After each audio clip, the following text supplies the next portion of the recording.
আপনি যে ঘরে এই মুহূর্তে বসে রয়েছেন তার ঠিক সামনে যে দেয়ালটি রয়েছে সেটিকে একবার দেখুন। আপনার চারপাশের দেয়ালগুলোর দিকেও একবার ভালো করে তাকিয়ে দেখুন। আপনি কি জানেন এই যে দেয়ালগুলি, এগুলি কিন্তু আমাদের সাথে কথা বলে? হ্যাঁ, আপনি ঠিকই শুনেছেন। কোনো গাঁজাখুরি গল্প বলছি না। শুনতে অদ্ভুত এবং আশ্চর্য লাগলেও অতীন্দ্রিয় বিজ্ঞানে এর গুরুত্ব অসীম।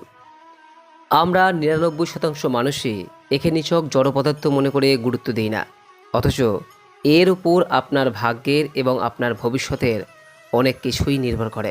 হ্যাঁ, আপনি ঠিকই শুনেছেন। আমাদের প্রাচীন শাস্ত্র যেমন এই বিষয়ে বিস্তারিত আলোচনা করেছে, বর্তমানে অতীন্দ্রিয় বিজ্ঞানও অত্যন্ত গভীরভাবে এই বিষয়টির উপর আলোকপাত করেছে। বিজ্ঞান এবং শাস্ত্রের সেই মেলবন্ধনে আজ আপনাদের সামনে একটি সম্পূর্ণ নতুন এবং রহস্যময় বিষয় উন্মোচন করব। আমাদের ঘরের দেওয়াল আমাদের ঠিক কোন তথ্য দেয়? ঘরের দেওয়াল থেকে আমরা কি জানতে পারি? এর পেছনে আমাদের কোন ভাগ্য লুকিয়ে থাকে? এই সমস্ত কিছু বিষয় নিয়ে এই ভিডিওতে আপনাদের সামনে বিস্তারিত আলোচনা করব। আশা করি দর্শক বন্ধুরা এই ভিডিওটি সম্পূর্ণ দেখার পর আপনি আপনার সামনের যে দেওয়ালটি বা আপনার বাড়ির যে দেওয়ালগুলি রয়েছে সেগুলোকে কেবলই নিছকই ইট, বালি বা সিমেন্টের দ্বারা তৈরি একটি বস্তু হিসেবে দেখবেন না। আপনি অনেক কিছু গুরুত্বপূর্ণ অতীন্দ্রিয় বিষয় সম্পর্কে এই ভিডিওতে জানতে পারবেন। তাই ভিডিওটি সম্পূর্ণ মনোযোগ সহকারে দেখুন। দেখার পর যদি কোনো প্রশ্ন বা মতামত থাকে নিচের কমেন্ট বক্সে অবশ্যই জানাবেন। নমস্কার দর্শক বন্ধুরা, আমি বালা স্যার অমৃত কথা এই চ্যানেলে জানাই আপনাদের সুস্বাগতম। ভারতীয় দর্শন, শাস্ত্র এবং বিভিন্ন দেবদেবীর পূজা অর্চনা পদ্ধতি ও তার বিজ্ঞানসম্মত আলোচনা এই চ্যানেলের মূল আলোচনার বিষয়বস্তু। চলুন শুরু করা যাক। বন্ধুরা, আমরা যাকে কেবল ইট পাথর ভাবি, অতীন্দ্রিয় বিজ্ঞানের ভাষায় তাকে বলা হয় এনার্জি স্পঞ্জ। আপনি কি জানেন, আপনি যখন খুব রেগে গিয়ে চিৎকার করেন বা খুব দুঃখে দেয়ালের দিকে তাকিয়ে চোখের জল ফেলেন, সেই দেওয়াল কিন্তু সেই নেতিবাচক শক্তি বা ভাইব্রেশন শুষে নেয়। আধুনিক বিজ্ঞান এই বিষয়টিকে বলে রেসিডুয়াল এনার্জি।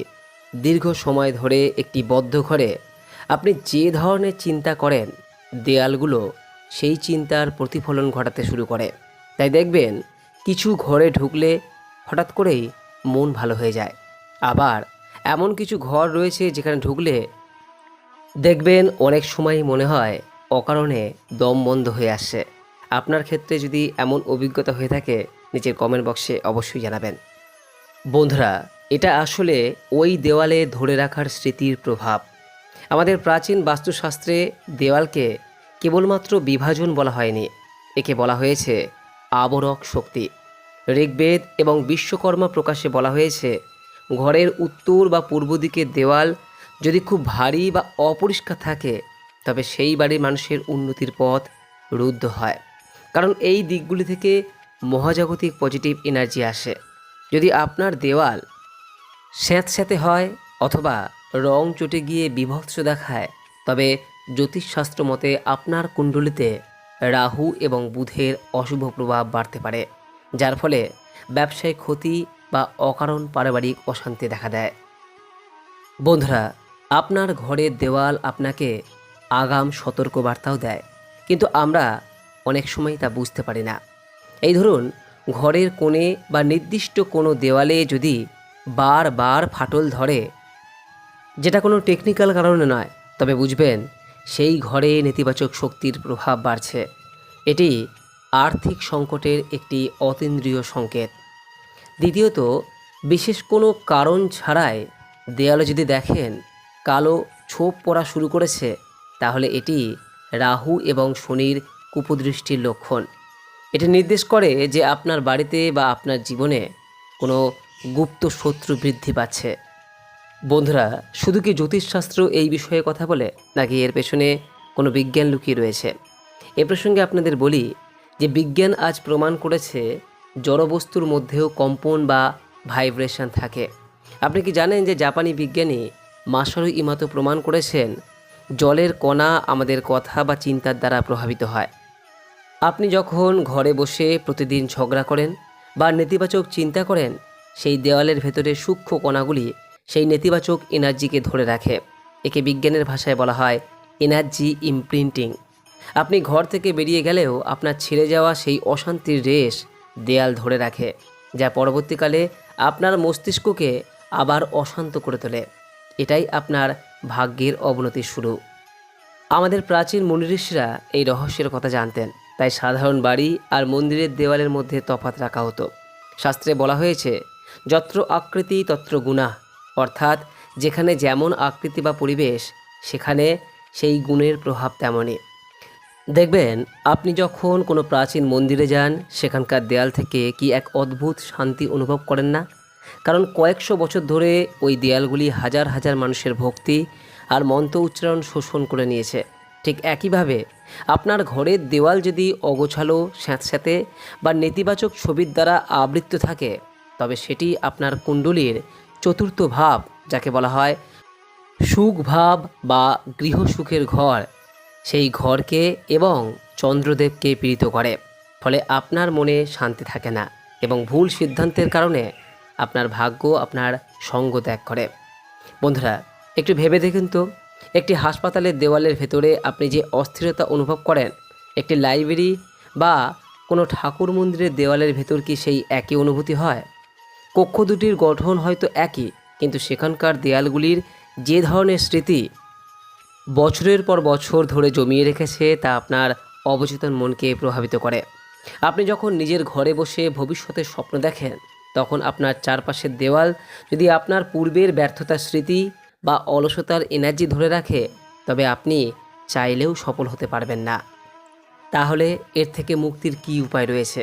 আমাদের কীই বা করা যেতে পারে? এ বিষয়ে আমাদের প্রাচীন শাস্ত্র এবং অতীন্দ্রিয় বিজ্ঞান বেশ কয়েকটি প্রতিকারের কথা বলেছে। এগুলো যদি আপনি নিয়মিত মেনে চলেন, তাহলে কথা দিলাম আপনার ঘরের দেওয়াল পজিটিভ এনার্জি ছড়াবে এবং ঘরের নেতিবাচকতা কাটিয়ে ভাগ্য ফেরাতে সাহায্য করবে। কি করবেন?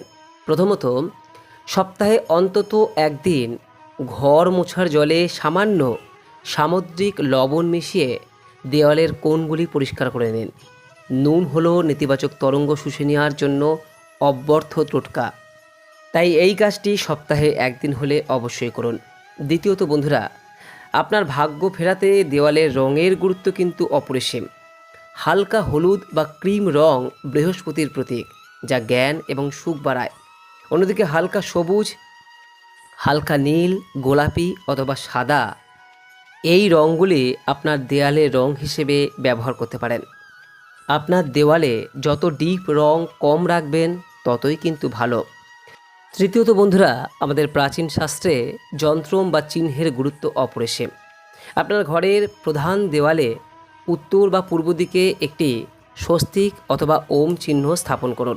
তবে মনে রাখবেন, এটি কেবল যেন শোপিস না হয়। মনে রাখবেন, এই বিষয়টি আপনার ঘরের দেওয়ালের নেতিবাচক স্মৃতিকে পজিটিভ এনার্জিতে বদলে দেবে। যদি দেখেন ঘরে অকারণে অশান্তি হচ্ছে, তবে দক্ষিণ দিকের দেওয়ালে একটি পাহাড়ের ছবি বিনা ঝর্ণা এবং জল ছাড়া টাঙান। এটি স্থায়িত্ব এবং শক্তির প্রতীক। যদি আর্থিক টানাপোড়েন চলে, তবে উত্তর দিকের দেওয়ালে একটি সবুজ বনের ছবি বা কুবের যন্ত্রের ছবি লাগাতে পারেন। এটি আপনার বুদ্ধিবৃত্তি এবং সুযোগ বৃদ্ধি করবে। দেয়ালকে জীবন্ত করার সবথেকে বড় উপায় হলো আয়না, কিন্তু ভুল দেওয়ালে আয়না টাঙানো মানেই বিপদ ডেকে আনা। অতীন্দ্রিয় মতে আয়না সবসময় উত্তর বা পূর্ব দিকের দেয়ালে থাকা উচিত, যাতে তা দক্ষিণ বা পশ্চিমের নেতিবাচকতাকে প্রতিফলিত করে বের করে দিতে পারে।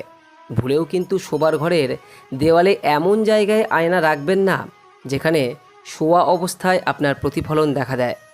এটি কিন্তু অতীন্দ্রিয় মতে মারাত্মক বাস্তুদোষ। আর হ্যাঁ, দেয়াল যদি চটে গিয়ে থাকে বা অপরিষ্কার হয়ে থাকে, তাহলে অবিলম্বে সেই দিকে মেরামত করুন, পরিষ্কার করুন। তাই আজ থেকে যখন নিজের ঘরের দেওয়ালের দিকে তাকাবেন, মনে রাখবেন তারা কেবল আপনার সাক্ষী নয়, তারা আপনার জীবনের নীরব সঙ্গী। তাদের যত্ন নিন, তাদের পরিষ্কার রাখুন, তবেই আপনার ঘরের পরিবেশ আপনার সাফল্যের সহায়ক হয়ে উঠবে। মনে রাখবেন, যেমন চিন্তা আপনি এই দেয়ালের ভেতর করবেন, সেই দেওয়াল ঠিক তেমনই ভাগ্যই আপনার সামনে প্রতিফলিত করবে।